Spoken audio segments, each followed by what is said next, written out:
Bonjour chers amis, j'aimerais soulever un problème qui se passe souvent sur les chantiers lors de l'implantation des ouvrages,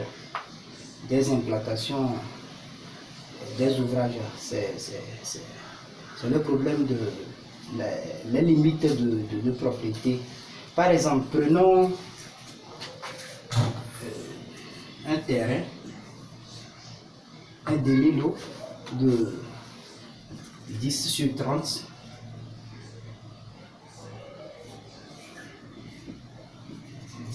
Sur 30. Les deux lots sont collés et nous avons un mur mitoyen. Supposons que ici c'est le lot 1 et le lot 2. Bon, supposons que nous voulons implanter notre ouvrage. Par exemple, si le plan d'implantation, supposons que c'est ça, nous avons des semelles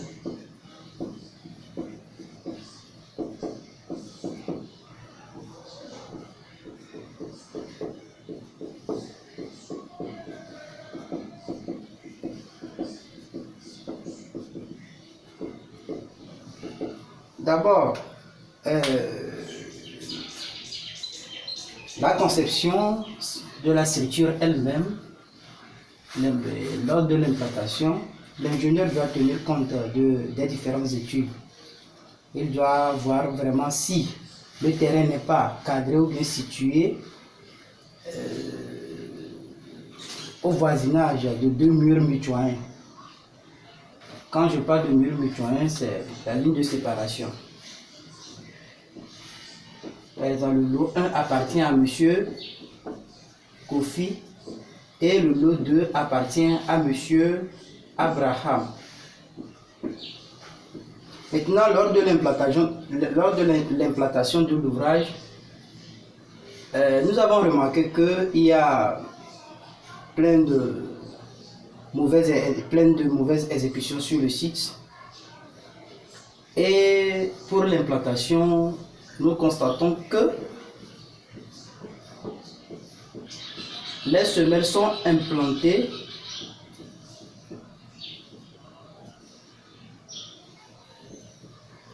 suivant l'axe de la ligne des murs mitoyens. Et c'est une erreur. C'est ce que j'aimerais soulever. C'est une erreur, c'est une grande erreur. Parce que lorsque M. Abraham veut aussi faire sa construction, bien veut implanter son ouvrage,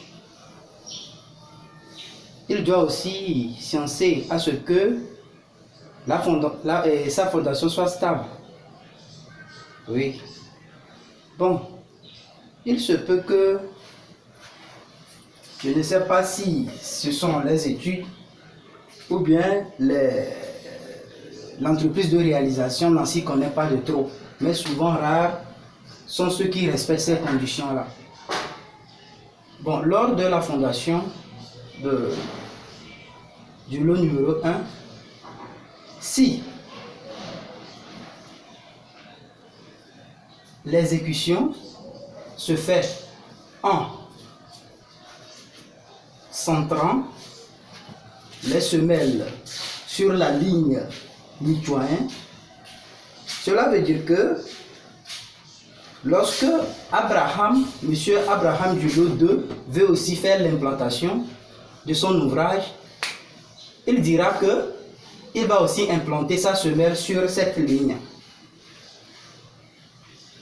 Ou bien, ok, supposons que la fondation de M. Kofi est à la hauteur de fondation. Là, je parle de la profondeur. Hauteur de fondation.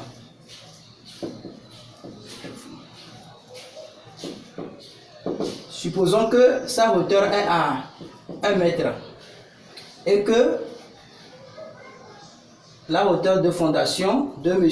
Abraham est à 1,50 m. Or, les ouvrages ont été déjà réalisés sur le lot 1. Maintenant, Monsieur Abraham veut aussi réaliser son ouvrage. Et lors de la fouille, il tombe sur la semelle de son voisin Kofi. Il est en train de remarquer que une partie de cette semelle est en profondeur à une hauteur de 1 mètre. Et l'autre partie aussi profondeur de 1 mètre, ce qui veut dire que le poteau est centré. Voilà. Maintenant, l'ambiguïté ou bien le problème à résoudre ici, c'est le problème de limite de propriété. Comment respecter cette limite-là? Comment positionner ou bien implanter ces semelles pour ne pas causer de soucis ou d'ennuis? Voilà. Donc la partie 2 va vous expliquer